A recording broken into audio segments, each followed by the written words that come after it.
Decíamos antes, tipos de interés al 2%, la inflación. Siempre que subimos tipos buscamos un objetivo de 2%. ¿El 2% por qué?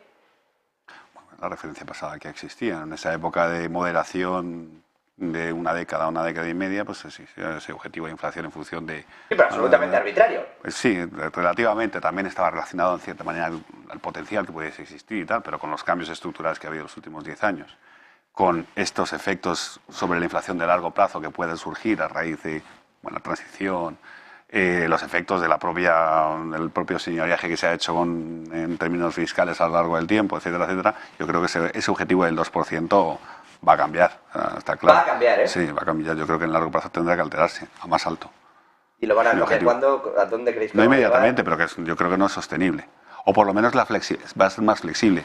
Si lo recuerdas, ya hace algún tiempo, por lo menos dentro de la dialéctica del BCE se empezó a hablar de una cierta flexibilidad en torno al 2%.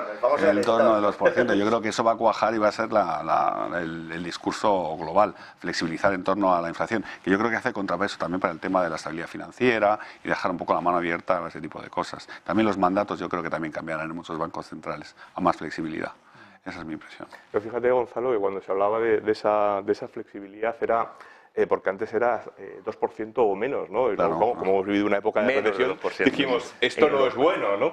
Y por tanto, eso, aproximadamente el 2% no nos podemos pasar ni por abajo ni por arriba. Entonces, es posible que cambie, pero también si tomamos las referencias históricas, ¿no? Sobre todo en Europa, ¿no? Y en la Unión Monetaria, lo que hemos visto que lo que cambian es también las variables a seguir, ¿no? Claro. Entonces, pues pasamos en su momento de que se miraban un conjunto de agregados monetarios, la M1, la M2, la M3, etcétera, a que dijimos, oye, el objetivo directamente es la tasa de inflación, luego eso se ha ido también cambiando y yo creo que probablemente los cambios a lo mejor no están tanto en ese porcentaje, sino qué es lo que se mira, ¿no? Para tomar las decisiones de política monetaria y yo creo que eso es lo que están valorando con todos los estudios que están haciendo tanto la Reserva Federal como el Banco Central Europeo. Yo creo que ese 2%, después de eso sí que es una cosa, es una buena pregunta, pero es una pregunta que viene desde la universidad, claro, y uno en la universidad dice, bueno, 2% y se plantea, ¿y por qué? Y luego a lo mejor a lo largo de la vida, viendo diferentes tienes tiempo, ¿no? Para plantearte este tipo de tonterías. No, yo creo que no es ninguna tontería, porque es como un dogma que se da como válido, como si fuese una regla matemática de que tiene que ser un menos de un 2%. Claro, por eso... con ella y a veces que nunca te lo planteas, pero yo creo que ese 2%, a ver, yo creo que tiene que haber inflación porque es una forma en la que los gobiernos, en este caso de la Unión Europea, si seguimos hablando de nosotros, licuan deuda. Es una forma de, a largo plazo, tener como un impuesto a todo el mundo, independientemente, sobre los depósitos. Todo el mundo que tenga un depósito o un ahorro, si tiene una inflación del 2%, es un impuesto que digamos que todo el mundo acepta cabalmente, digamos, que no tiene problema en decir, bueno, es un 2%, es como que casi has nacido ya sabiendo que los ahorros van a ir perdiendo un 2% todos los años y no los tienes invertidos en fondos de inversión, en depósitos.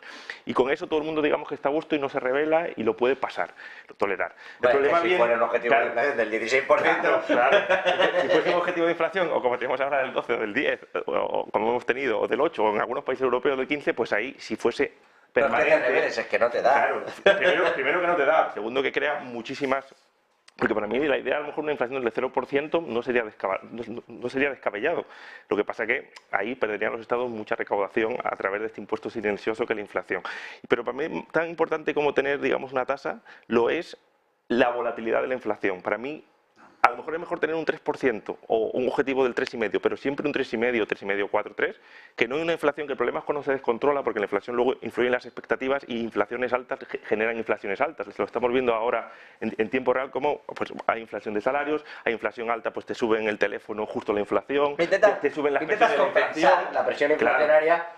Pues primero con los salarios, oye, pues que tú, y segundo, bueno, toda la cadena en general infla el precio. Y se crea un efecto contagio que se puede convertir en exponencial, como los contagios del coronavirus, que aprendimos la exponencialidad. Vemos cómo va del 2 al 4, el 4 al 8, y de repente está en el 14 o el 16, como ha pasado en muchos países de Latinoamérica, y ya es muy difícil caparla en ese momento, porque ya ha llegado a las expectativas de los agentes económicos, y es muy difícil, tienes que subir los tipos al 15 o al 18 o al 20, para poder decir, oye, aquí la fiesta se ha acabado. Entonces yo creo que la clave es que no haya mucha volatilidad, y lo que estamos teniendo ahora en la inflación, en todo el mundo y en nuestro contexto europeo, después de la guerra de Ucrania también en muchos países, es esa volatilidad de la inflación que se va al 12, luego baja al 6, luego igual hasta al 8. Yo creo que eso sí que es peligroso porque no genera confianza en los agentes de la economía.